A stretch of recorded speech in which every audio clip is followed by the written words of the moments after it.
Welcome to news local.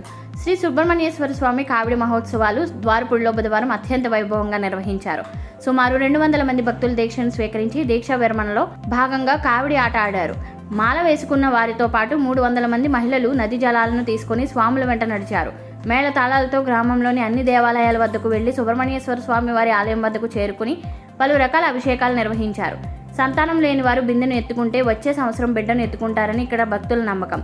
Tamil Nadu నుండి మాదే గురుస్వామి, ద్వారపుడి గ్రామంలోని పళ్ళ వాసు గురుస్వాముల ఆధ్వర్యంలో కమిటీ సభ్యులు ఈ కార్యక్రమం నిర్వహించారు. సుమారు 5,000 మందికి అన్నప్రసాద వితరణ చేశారు. తమిళనాడు తర్వాత ఆంధ్ర రాష్ట్రంలో ద్వారపుడి గ్రామంలో అత్యంత వైభవంగా కుమారస్వామి సంబరాలు జరుగుతున్నాయన్నారు.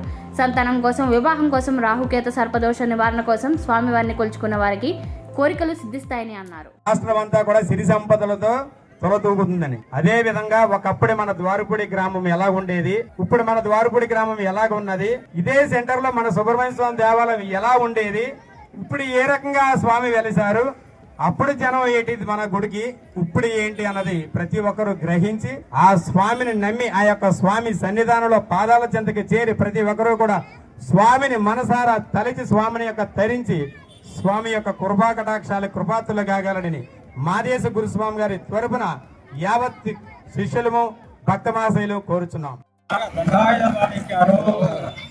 ఇక్కడ ద్వారపుడికి 50 సంవత్సరాల క్రితం వచ్చాను. వచ్చేటప్పుడు ఇక్కడ ఉన్న 10 వాళ్ళతో కలిసి ఆ సమయంలో పాల్గొన్న కోసం భక్తుల ప్రగాఢ విశ్వాసంతో ఇక్కడ అంగరంగ వైభవంగా తీర్థ కావడి మహోత్సవం జరుగుతుంది. తమిళనాడు రాష్ట్రంలో తప్ప మరి ఏ రాష్ట్రంలోనూ జరిగినటువంటి విధంగా భారతదేశంలోనే అత్యంత వైభవంగా ద్వారపుడి గ్రామంలో జరుగుతుంది.